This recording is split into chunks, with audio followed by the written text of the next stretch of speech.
for the next edition of the Academy for Systems Change 2019 webinar series. Today's webinar is Building a Values-Based Business with Stacey Tank and Grace Zuncic.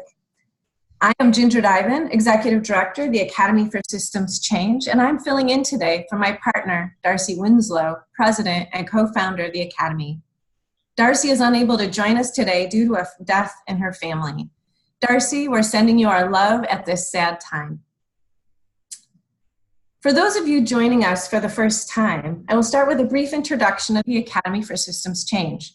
The Academy network of founders, board and advisory council members, staff, faculty, and Academy fellows believe we are all caught in an inescapable network of mutuality. We believe that the world works in a network of dynamic and interconnected systems. The better we all can understand and improve these systems, the better place the world would be for all of us and our children.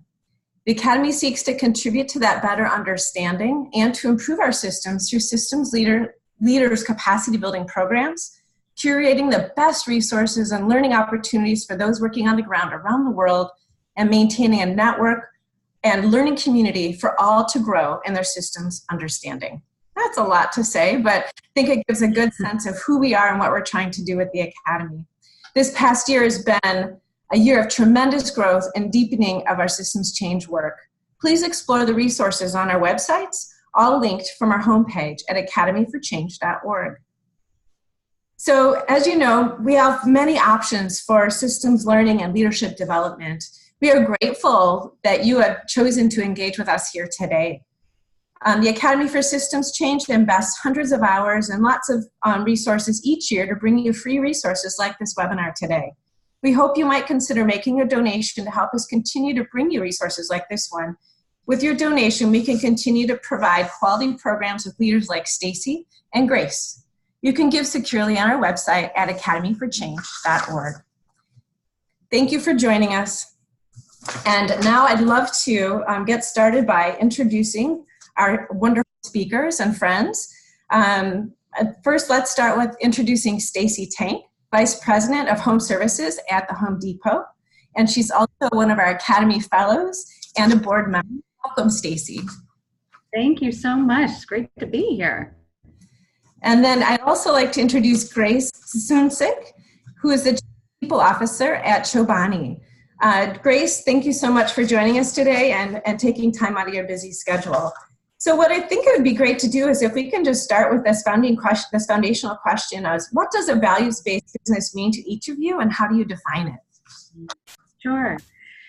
So maybe jumping in, I'll just color between the lines on my background a little bit to give folks a sense for how I'm coming into the conversation, and then would love to talk about what it means to be in a values-based organization. So I've had the great pleasure of being engaged with the Academy for many years now as a fellow, now as a board member. I've worked largely in business, in big business, Fortune 50 businesses for the last 20 years. First at General Electric, then at Heineken, the Dutch beer company, and now at the Home Depot, here based in sunny Atlanta. Former president of the Home Depot Foundation, and now I run a couple of businesses doing installation services. So if you need your kitchen renovated, that type of thing, that's what we're up to these days here at the Home Depot. So values-based is a phrase we use a lot here in the company. We just are celebrating our 40th anniversary at Home Depot, and for a $108 billion annual sales company, $250 billion in market capitalization. We're still a fairly young company, but from the very beginning with we have three real founders, Bernie Marcus, Arthur Blank, and Ken Langone. They created a values wheel that we use as a filter for basically everything we do.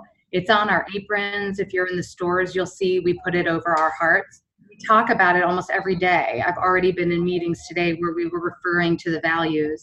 We formally evaluate 100% of our employees. We have over 400,000 employees. We formally evaluate everyone against the values at least twice a year.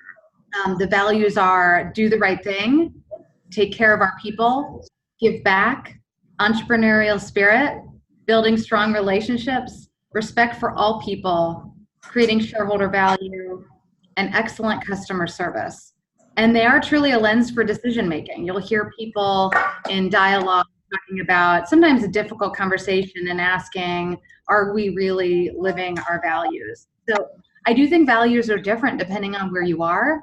If you're in Saudi Arabia or Russia or in the UK or in the United States, there are definitely different value systems wherever you are. But the ones that we have here at Home Depot are really clear, and we're reminded of them every day. Thanks, Stacey. That's great. You know what? I realize, folks that have joined us, I forgot to do some of that housekeeping work. So Grace, give me a second while I do that, and then we'll jump to you. So today, what we'd like you to do is please use the Q&A box. If you have any questions that you'd like to ask, do not use the chat box. This video or this webinar is being recorded, so just wanted to make you aware of that. If you have any technical questions at all, go ahead and put that in the Q&A box as well. And Sarah will be behind the scenes answering those questions should you have them. So I think that takes care of those housekeeping pieces. So use that Q&A box, any questions you have, and we'll attend to them there. And I'll turn it to Grace to share her point of view on that values-based business concept. So Grace, take it away. First, I want to thank the Academy for Systems Change for including me, and Stacey's a great friend, and this is a wonderful opportunity, so I'm really happy to be with all of you today. Home Depot and Chobani are both very sincerely values-based organizations. I think they're different in that the Home Depot is a lot older than Chobani and is also a public company.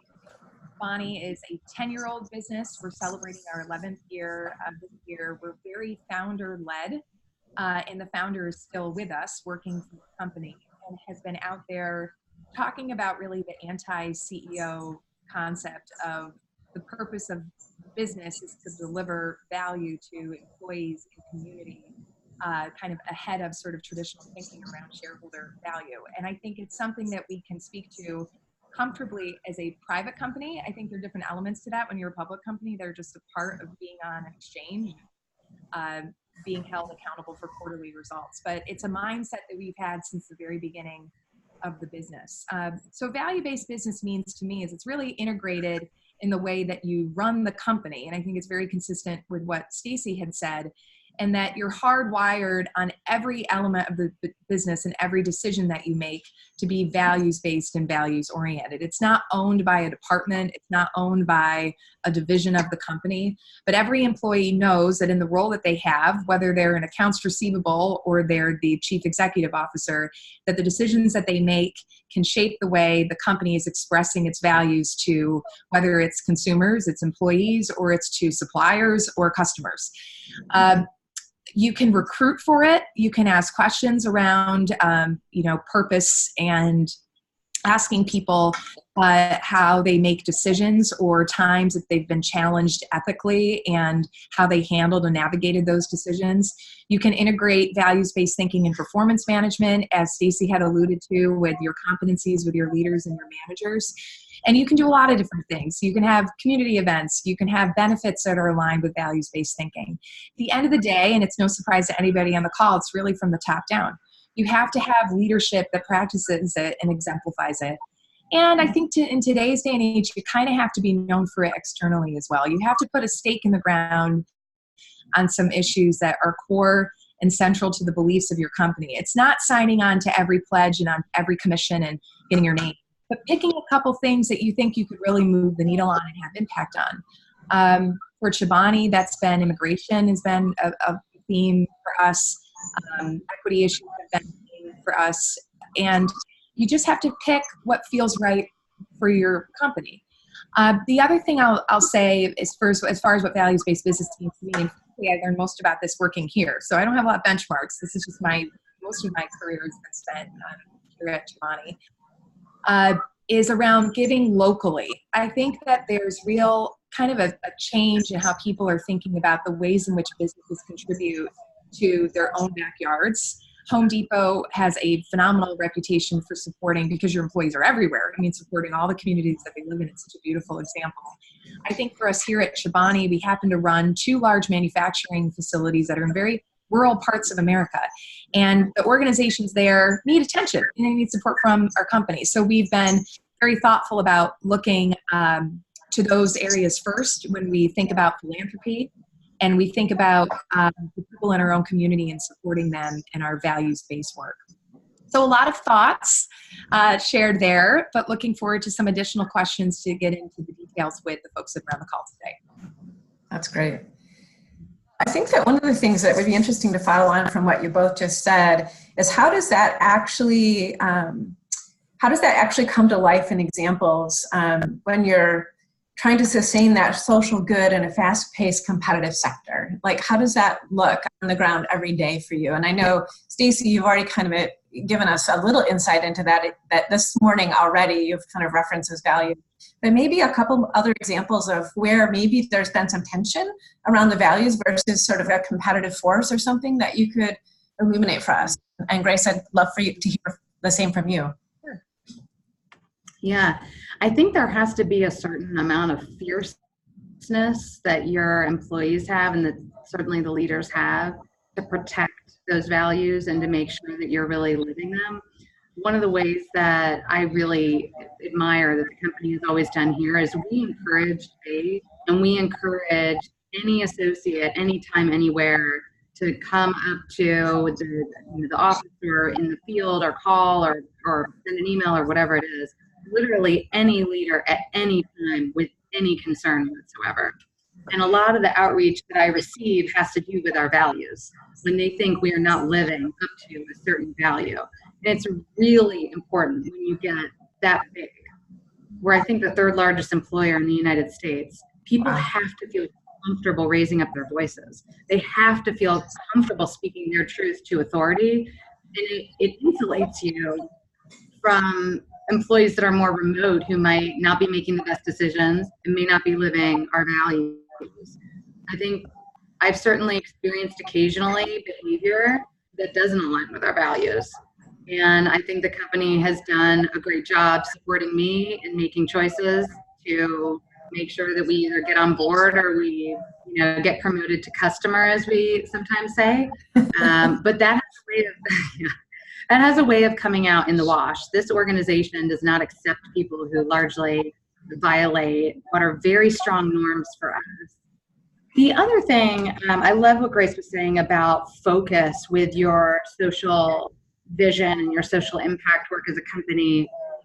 About 10 years ago, we were pretty spread out all over the place in terms of the impact that we were having. We were supporting childhood cancer, and we were supporting different environmental issues, and we were supporting different, basically runs the gamut. We would get a request and we would want to support because our folks are everywhere.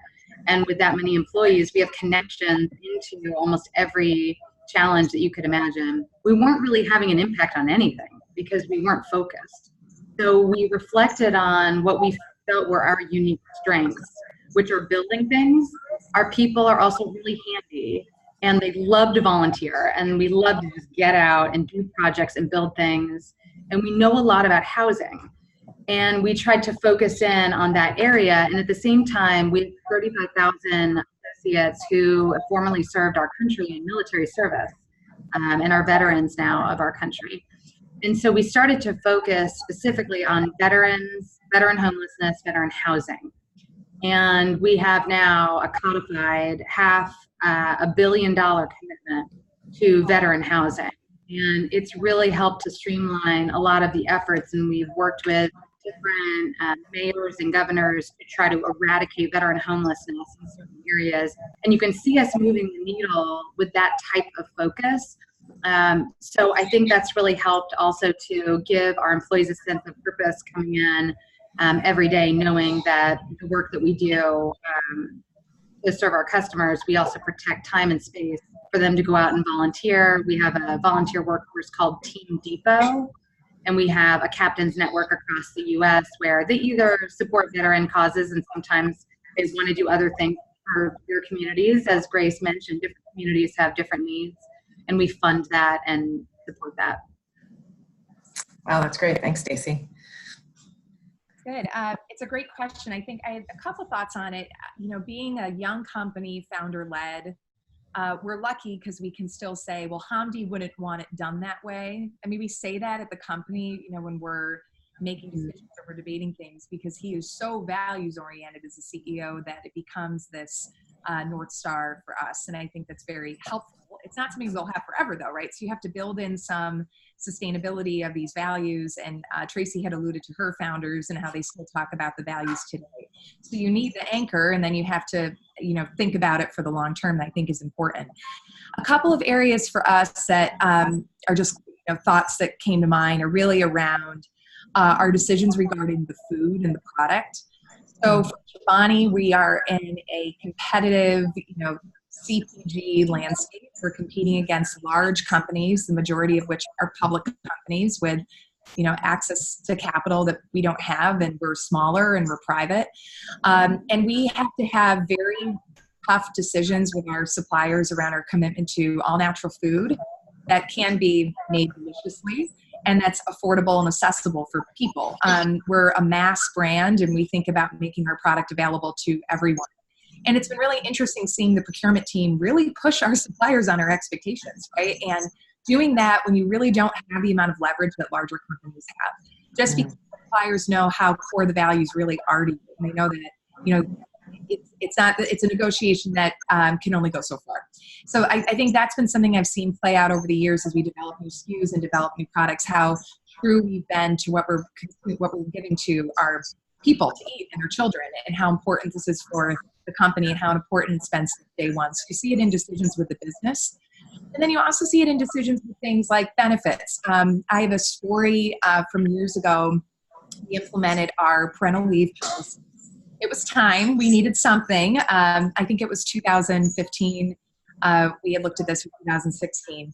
And I remember sitting down with Hamdi and looking at, well, we can have primary, we can have secondary, we can pay primary 75%, secondary this or that. And he goes, no, everybody that's a parent is a parent. So it's no primary and secondary, it's just parent. And he goes, and it's foster kids, and it's adopted kids, and it's all types of parents, same sex. And he goes, and if you don't do 100%, they're not going to take it all. And the whole point is that they take the benefit. So let's do this thinking that way. And it's in those moments where you're making really critical decisions that, sure, you could save a little money here or there by structuring it and getting into the technical differences. But it's really the optics of the benefits and how they're represented to your people, that they're like, oh, this is a values-based business, and they get it, and how they design the benefit.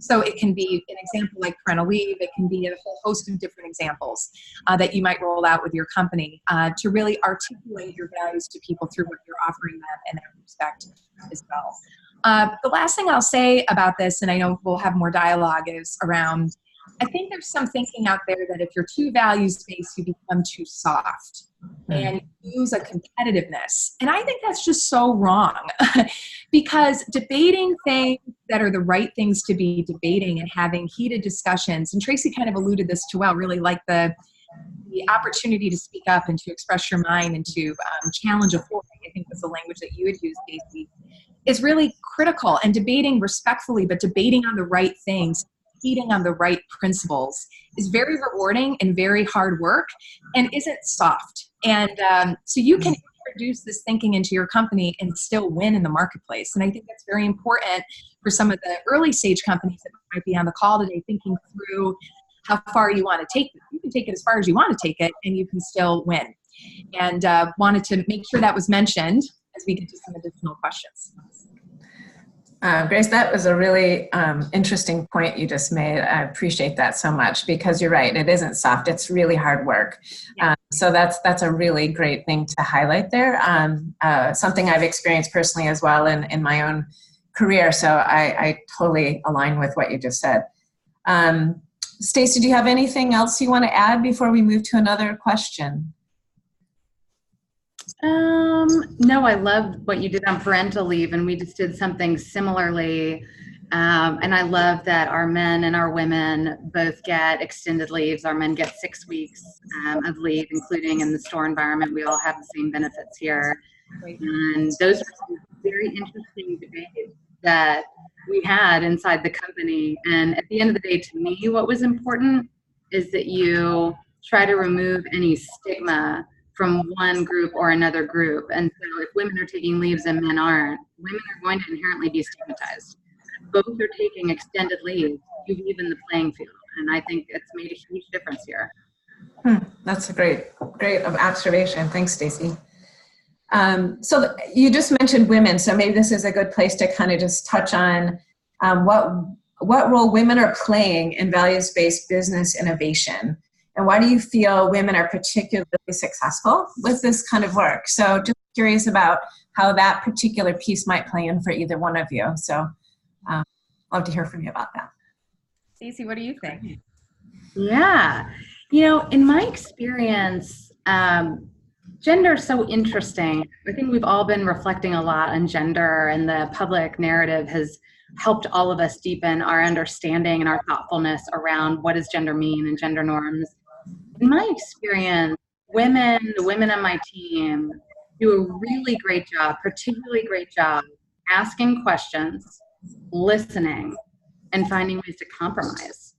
And they really bring that to the table in a way that balances some other superpowers that other folks have. But I think those are key skills when you're tackling really complex problems, where if something is black or white, something is straightforward, someone will have already made that decision before it comes across our transom, right? Most of the time, the things that come up are incredibly gray, and there's no perfect choice. So you have to weigh both sides and evaluate how you're going to find some type of middle ground and compromise. I think women bring an amazing amount to that discussion. And recently, just as an example of something actually we're meeting on this afternoon, we are architecting right now a specific leadership program for our installation businesses to help high potential talent in our field organization get more visibility so that we can develop them and get them exposure and hopefully retain them for another 20 years of their career. And when we were designing that program, inherently we were talking about diverse talent. There's a lot of dialogue today about board diversity and diversity in gender, whether it's gender diversity, racial diversity, many kinds of diversity. And in the beginning, the way it was being framed was diverse, accepted, excluded one particular group of folks who were Caucasian males. And I remember one night I was reflecting on it, and I have 2 sons, and just reflecting on, how the best way to serve in the design of the program. And it occurred to me that real diversity includes everyone, period. So this program is going to include everyone, because the more diverse we are and inclusive of everyone, the more thoughtful we'll be, the more we'll be able to serve our customers who across the US, almost every household in the United States is a Home Depot customer. So we need to have representation from as many folks and experiences as we could possibly find, urban and rural, and every sexual identity and every kind of cultural background, and just in language, and every kind of diversity will make us better, more able to serve community, more able to serve our customers. That's great. Thanks. Yeah, great. Yeah, no, sure. But I'm really interested to hear what Grace thinks. I'm nodding, like this is all great. I loved what Stacey said about how women contribute at the table, in terms of listening, first to look for compromise. I found the same practices among the women that I work with. I'm really happy our executive team is 50% women. That's a new development, and I think a proud one, and we're very happy about that. But Hamdi has never wanted it to seem like women were chosen to meet a number. And I have loved that about working with him. He's really focused. He often says that, like, if Chobani were a gender, it'd be a woman, which is just like, oh, really? Like, you think that? He's like, yeah, just because of, I think and it might be, in the dialogue that we've had really around how women, not to generalize all women too, I think we'd be careful with some of these statements, tend to move towards solutions and tend to move towards compromise and tend to be more acutely aware of when the values are not being lived out and tend to speak up. And so maybe that's what he's getting at, in the connection between the culture and whatever gender Chobani would be. But I always thought that was very interesting. He said that many times over the years. I've seen the same thing. I think that, women, that are effective in this way have come to understand their inner confidence and their inner voice. And then they have the superpowers that Stacey was talking about to really kind of marry the two and be very effective. As it relates to ERGs and inclusion and diversity and how companies are looking at that now, Chobani we didn't have ERGs, I think because we were so busy making yogurt, honestly, for the first 5 years, that we didn't really have a lot of those things that you'd see at larger companies. So we had a chance to kind of think about it differently when we formed ours this year, and we actually set up inclusion and diversity councils by location, many of which have subgroups that are focused on the predominant ethnic groups that are presented at the company. We have a large Burmese population in South Evanston, many of whom are refugees. We have a number of Hispanic employees in Twin Falls, Idaho. But in a way, having people come together and talk about inclusion and diversity that represent all different types of people. We do a lot for the LGBTQ community, both internally and externally, and we are on the HRC certification, which I'm sure many of you guys are as well. So there are elements of IND that we've really gone deeper on to focus on in some communities in particular, but we're really creating more of like this sense of belonging. Anybody can join the Inclusion and Diversity Council and be a part of the dialogue. And I think people are moving in that direction. You just have to ensure that the groups that are underrepresented within the company feel that satisfies what they need from the organization. So I think staying very close to those groups to understand if this model is meeting their needs is key, and it might be somewhat location dependent as you design your structures. Great. Thanks, Grace. That's really helpful too, and just thinking about all those different dimensions. So found that to be extremely enlightening. So we have a question that came in that feels like a good place to move to next. So an anonymous attendee asked us, how do each of you frame how your work intersects with systems change? So I don't know, I'd like to hear from you about that. I think that's an interesting place to go next. Okay, to give Grace a second to think, I will jump in because something came into my world starting about 2 years ago where we deeply applied systems thinking and systems tools. We were observing that, and if you read a lot of the headlines, if you follow the trades industry, there's a significant trade shortage in the United States. There aren't enough electricians, plumbers, contractors, woodworkers, etc. If you need something done in your home, you may have experienced a challenge in securing someone to help you if you're doing, deck building or expanding your home or painting or really anything, roofing, or price inflation, because supply and demand says that when supply of labor is squeezed, that you're going to see prices go up. And over 40% of our sales come from about 4% or less of our customers, and those are the tradespeople who are very important to us in a lot of different ways, but there are people. We see them every day. We know that, their families, we know them. We have these very long standing relationships with them.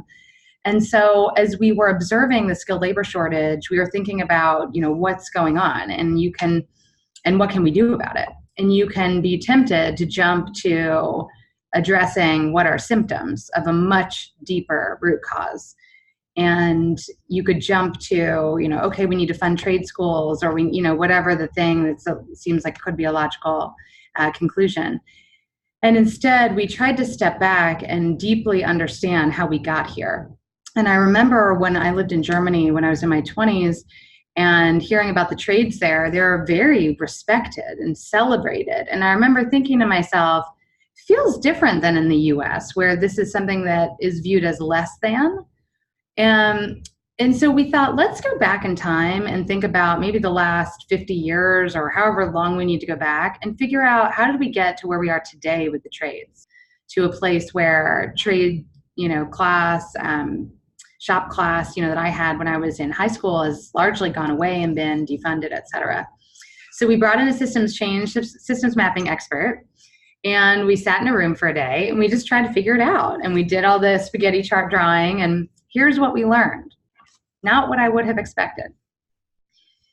After World War II in the United States, we passed the first GI Bill. My grandmother on my mom's side, my grandfather on my dad's side, both fought in World War II. They were both eligible when they came home from their service to go to university on the GI Bill, paid for by US taxpayers. It was the first program like that ever in the history of the US. And as that generation attended university for the first time, it set a new standard for the generations to come. That university education was where the bar would be set, and anything else was less than. So when my grandfather, my dad was graduating from high school, there was an expectation that had never been put on a prior generation that he would attend 4-year university. And when I graduated from high school, the same. So we ended up vilifying these trades jobs as less than. And at the same time, you had this crisis around student loan debt and the cost of education. And the statistics there were terrifying to me. You have, I think now, over $1 trillion in student loan debt, which is largely unforgivable. The majority of the students who take out student loan debt to begin to study for a degree or 2 or 4-year degree, they end up dropping out, not finishing the degree, having the debt, and have no higher earning potential than they had when they started. So we started to realize that there were other challenges. Oh, in addition, the last one worth mentioning is that in the 80s and 90s, children in the United States, there were a lot of headlines about our children being underperforming on math and science exams relative to Asian and European peers. And so the rise of the STEAM and the STEM movement happened. And if you look at funding charts and funding in public education in the United States, technical education was defunded while science and math education received additional funding because there's only so much money to go around. So once we understood some of the root causes, we could start thinking about how do you create more on-ramps into the trades. We had another epiphany, which is, wow, this took 50 years, 60 years to get here. We're not going to fix this, even in 1 decade. We have to take a long-term view. So we launched a $50 million commitment to putting 20,000 skilled tradespeople into the US economy about 1.5 years ago, and have been working through what that looks like. But I think more deeply understanding root cause and how we got here hopefully will mean we'll have more durable solutions to serve those communities. That's great. Thanks, Stacey, for that great example of how you apply systems thinking to your work. It was a really rich example. Grace, love to hear from you now. It's really good. It's a rich example. I mean, I'm new to the whole systems change. I'm new to the academy. This is my first time, really getting to know all these brilliant people. And I was thinking, oh, what's the systems change Chobani's taken on? I mean, we've done a lot of things in terms of equality in our ranks with our employees. I mean, over the years, I think a lot of people that know the company know that that's something we've done. I was trying to think of something a little bit more recent that might be interesting, and it won't be as thoughtful or kind of in-depth as Stacey's, but I can direct you to our website to learn a bit more. But we recently launched an effort called Milk Matters, which is about addressing some of the issues that our dairy farmers are struggling with across America. I don't know, with the rise of plant-based and really with the rise of people consuming less dairy, dairy farms are shutting down all over the country. And I don't know how many of you are in the dairy industry, or maybe you're in CPG in a different way, or in the agricultural space, but it's a challenge. And farmers are having, some farmers are having a harder time than others. So we've recently launched really a vision for dairy that includes elements of animal welfare, environmental stewardship, just going through all the different local sourcing, economic opportunities in dairy communities, general support for dairy farmers. But the area that's been really interesting to me in my learning about systems change is really around the worker well-being component, and developing a certification standard in the marketplace for how workers are treated on the farms in terms of their safety, their training, and also living wages, and certain standards around wage.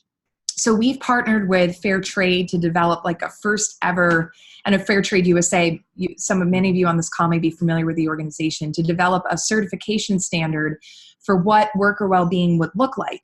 And how can companies like Chobani that procure millions and millions and millions and millions of pounds of milk, it takes 3 cups of milk to make 1 cup of Chobani yogurt, to pay a premium for that milk when we know that it's going to go back to support worker well-being on the farm. So I think it's a beautiful thing. I think caring about those quote unquote employees really matches well with all the care that we give to our Chobani employees and thinking about their well-being as well. They're a part of this supply chain. And I'm excited to see what Fair Trade and Chobani are going to come up with in terms of what that premium would look like and getting other companies on board to adopt the standard. Terrific. Well, those are some great examples as well. So, Grace, thank you for jumping in bravely into that subject matter. Appreciate that. So I think that the next place I'd like to go is just to see from both of you maybe what some of the challenges are that you've personally come up against in this work. So as your careers have developed, tell us a little bit about a place where it got sticky or tricky for you and how you might have handled that and what you might share with some of the folks joining us today in terms of those lessons. Yeah. So maybe one that I went through in the first quarter of this year, January, February timeframe, about a year and a half ago, I stepped in to lead 3 businesses that had been struggling for a very long time, for about 16 years. They were built through acquisition, and they had been trying to stabilize themselves, but for a variety of reasons were having a lot of challenges in doing so. And coming in, every rock that I picked up had something pretty terrifying underneath it, whether it was culture and values not being consistently led, whether it was compliance or just the basic ways of working and operation of the business. The business was not well run, and we didn't have the right people, and we did not have the right subculture. So as we went through the work and also took a look at the economics of some of what we were trying to do, it became clear pretty quickly that there were 4 lines of business, about $300 million in annual sales, that were not good businesses for us to be in. We were lighting $100 bills on fire, essentially, and providing a terrible customer experience. So I spent a couple of months deepening my reflection about how we might go forward and talking with our leadership team about what kind of choices we needed to make. The reason that we took 16 years to have some of these reflections was because the very last thing you ever want to do is separate from an employee. We don't do a lot of layoffs, very rare in our company culture. And when we do, we try to find everybody jobs, and in this case, there were employees who were doing things where we didn't have a lot of that kind of job in other parts of the company. Folks who are working as commission sales consultants, for example, who might not want to go back into a store environment or to an office environment. So it became clear right after the new year that we were going to make this decision to exit these 4 lines of business, because we were trying to spend all of our time and attention fixing these things, and we were not giving care and feeding to the couple $1 billion, the rest of the business, and the other thousands of employees. Which is a terrifying decision to have to make, because there were hundreds of employees who we separated from as part of that transition. We had a room of folks that spent months, every, 18 hours a day in that room, making sure that despite this incredibly difficult decision, we were doing it in a way where we could put our head on the pillow at the end of the night, and we felt like we had done everything we could do, from editing every single word of the communications that they would receive to thinking about what their experience was going to be like and the choreography of receiving this news and what they were going to have to do after that. Things like, normally employees don't keep their cell phones. That seems like a small thing. In this case, we said they keep the cell phone. That is one last thing that they have to worry about. For those who had company cars, we worked to have prepaid cars ready for them that they could take and not worry about having to secure transportation for a while. Small things that at the end of the day, they didn't have their job anymore. But the packages, the severance that we gave them in my 20 years was the most generous severance that I've seen any company give ever. And we hope that the care that we tried to put into everything showed how difficult a decision it was and how much we truly cared about those associates. We set up a job placement center where they got one-on-one coaching and support and placement. There were lots of jobs on the table. If they were willing to do something a little bit different than what they were doing before, we would find them a place. So every day we walked in and we said, are we living the values? Are we doing everything we can? And it's the first time I personally had to lead a change like that. I was always the person giving advice to the business leader. I never had to be the business leader. And it was very clarifying for me, having been the person giving the advice to the person getting to make the decisions and feeling like, I think it went pretty well. In the end, we had people asking for the packages because they were so generous. And I received a really interesting number of kind of people randomly coming up to me in the airport who I'd never met before, kind of hugging me and thanking me for doing a hard thing the right way. Wow. Thanks for sharing that, Stacey. That was a really powerful story. And it really kind of links back to where we started, as Grace mentioned, that the values are the North Star. And I heard you say that too, that as we're making that difficult decision, that those values were the North Star for you as well. So thanks for that story. That's really helpful. So Grace, love to turn to you now and hear from you. So I think doing the hard thing the right way, that's a great line to take. I just said, I love that. When we transitioned over, I think that's really important for the leaders on the call to think about that. The hard decisions once made, it's about the execution of those decisions. And I work on the HR side of the business now. I've been in this position running HR now for about 2.5 years. And I became familiar with separation discussions and some core principles around how would you want to be treated. It's such like a simple question, but the leaders that are often involved they're moving so fast that they're not asking that question. And what would make you feel like the company went above and beyond for you? What would that look like? And I think taking the time, if you're ever at a table talking about separations, to the extent that Stacey is very difficult, to be asking those questions and then setting like, this is what we're going to do going forward. This is how the company handles separations, and feel that is best practice as well. It's very important.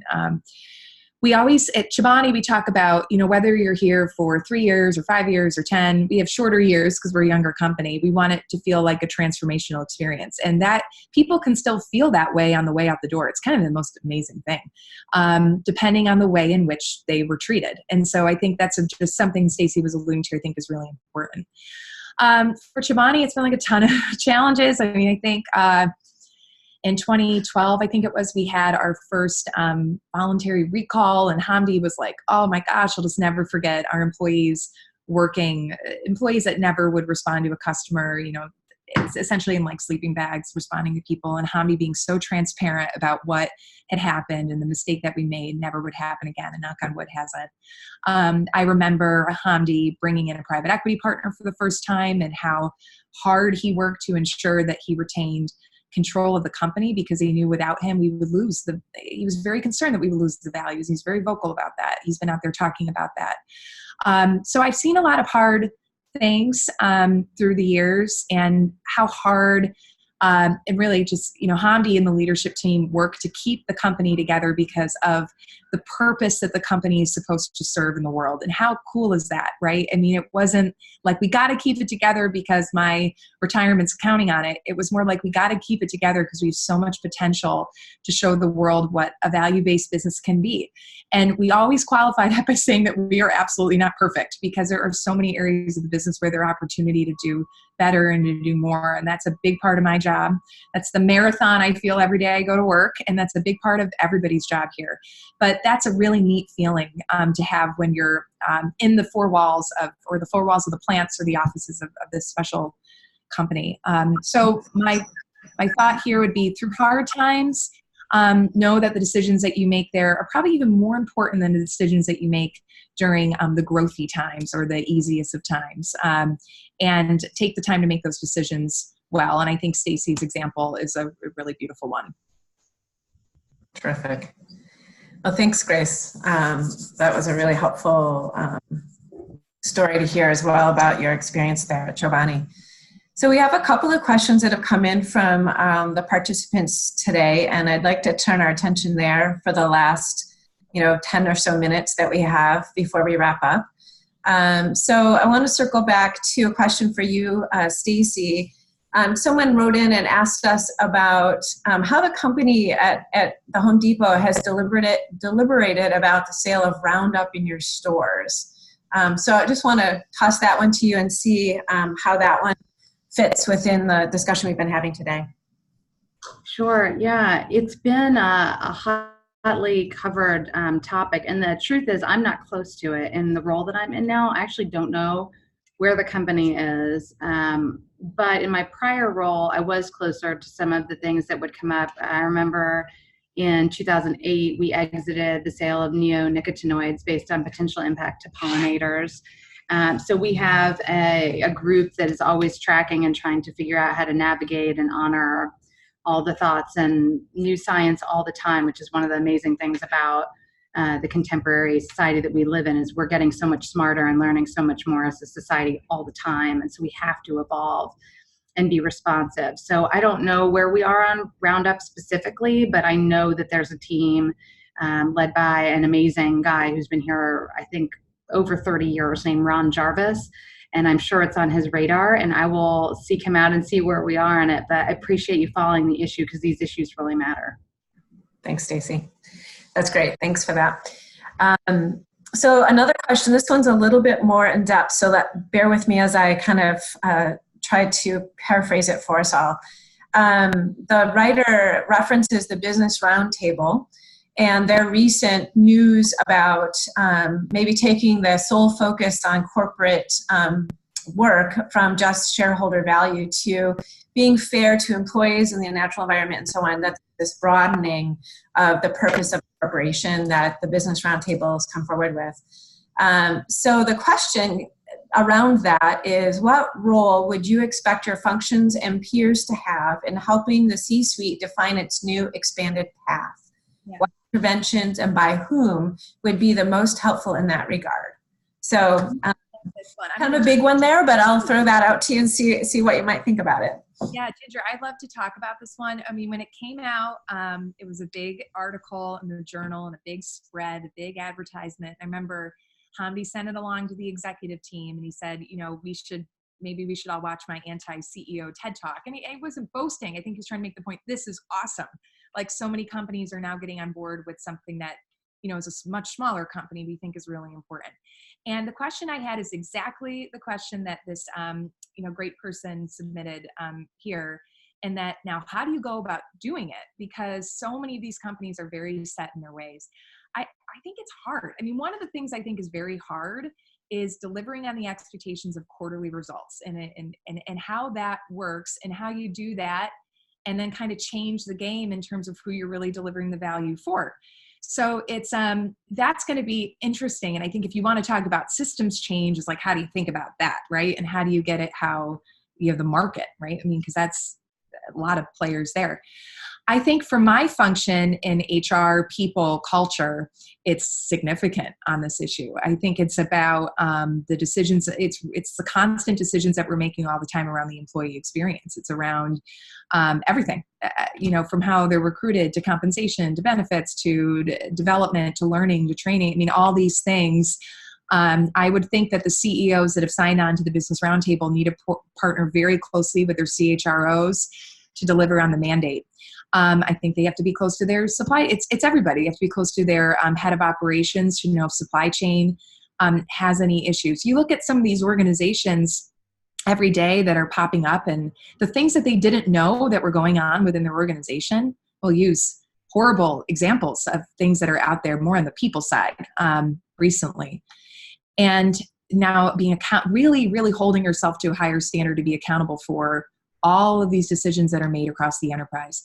But the biggest point of efficacy will be if the CEO can drive this agenda with its leadership team, and every member of its leadership team knows that they're accountable for fulfilling this new mission, and the CEO articulates his priority to Wall Street. It needs to be both it can't just be within the four walls of the company. Everybody's talking about they're doing it, but when they're sitting down and they're talking to investors, it's sort of like they need to make it a part of the narrative. And it'll just be interesting to see how many companies will have the ability to do that, given shareholder expectations and pressures.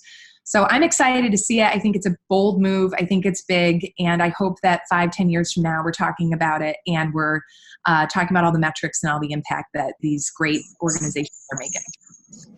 That's great. Well, thank you, Grace. That's really fascinating. Yeah, it's a very interesting change in stance, and I'm looking forward to watching how that unfolds as well.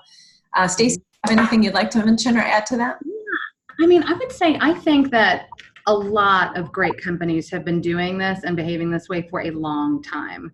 And employees can vote with their feet. If they're in an organization where they're not seeing their values align with the values of the organization, and they're seeing decision-making that doesn't put employees, people, society, community, environment first, employees will leave. You will have trouble attracting and retaining the best talent. I know I have left organizations over these types of matters personally.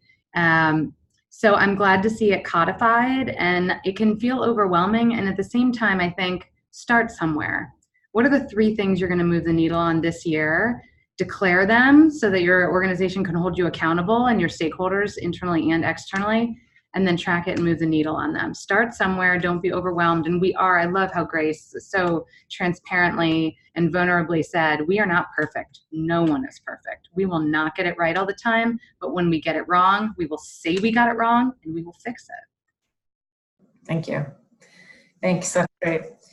I think you're right. There are a lot of companies out there that have been already living this for a long time. So thanks for saying that, Stacey. I think that's absolutely right. I think it's so easy for us to throw every category into the same, bucket when we're thinking about these big ideas. And I think it's important to remember there's a spectrum of behavior out there in every space. So thank you.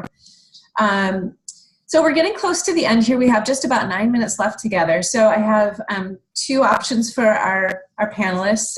One would be, if you'd like to share something about what you would advise someone starting out in this field and how systems thinking might, be an important element in the path that they're looking at down the road, or you can just move to kind of a wrap up and just closing and any last thoughts that you want to share. So feel free to answer the question and or do a wrap up of some of the thoughts that have come up for you today. So I'll turn it back to you guys. Grace, would you like to start us off there?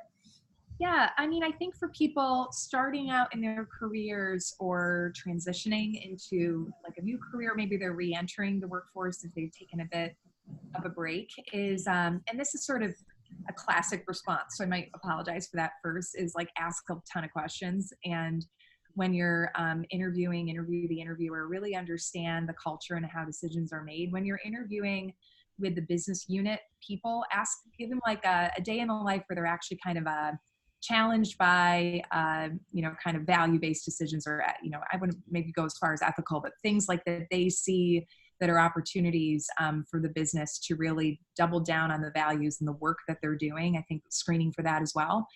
So that's what I would say there. But I think Stacey, I love what she said. I think that there are so many companies out there that you can join, and they're going to welcome you to have this type of impact on their business. And I also think a lot of companies that may not be so much that way today are looking to move in that direction because there's so much employee and consumer appeal for it.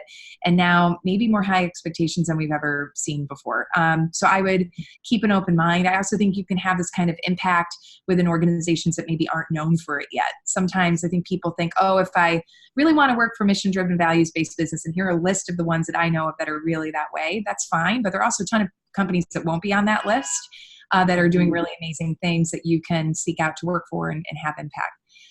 And then in closing, I'm just grateful. I think this is a wonderful group of people. I'm so grateful to Stacey, to Darcy, to you, Ginger, Sarah, everybody involved for the opportunity today. And I hope to stay connected with the Academy. And thanks for this.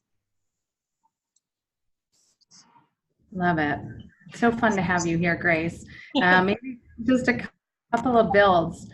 One thought is that getting to root cause is so helpful when you're applying systems change thinking and tools so that you resist the urge to treat symptoms. and to really take the time and slow down the pace to deeply understand what's happening, to zoom out before you zoom back in and think about all the players and the relationships. And if you get that part and you deeply understand and socialize that part, you're kind of going slow to go fast later, and it's worth the time and the thoughtfulness up front.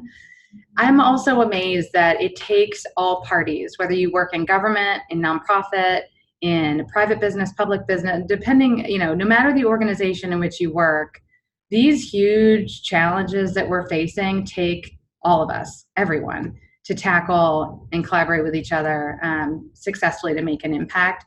And a lot of the systems change tools really help you to figure out how to catalyze folks with sometimes incredibly different points of view and areas of expertise and resources, et cetera, to be able to tackle something together. But that's where I love, with the rise of the female this century, it's fun to see that collaboration superpower serving on some of these big challenges. So we have, men and women and everybody working together to tackle them. And then generally, I always say work hard and be kind. That's basically my thing I try to tell myself in life. And then the only other thing that I have to tell myself every day is don't be in a hurry, be where you are, soak in the learnings where you are, and just trust that's where you should be. I'm always in a hurry, but be where you are. Yeah. So Ginger, thank you so much for pinch hitting. Darcy would be so proud. And Grace, it's really fabulous to have you. Grace, for everyone, is just one of the most special people that I've ever had the great pleasure to collaborate with and get to know over the years. And Chobani is doing amazing things that very few organizations are doing with the authentic intent that you and Hamdi are doing. Thank you, Stacey. Thank you, Grace. Well, I think that this has been a really wonderful conversation with both of you. I've enjoyed it so much. And I want to just share a few of the highlights that I've noted that I'll be reflecting on after this conversation.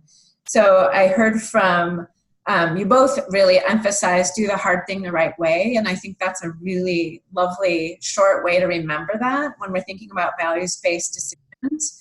I like Stacey, you saying start, declare, and track. I think that's also a really helpful kind of short way to remember kind of a path forward there.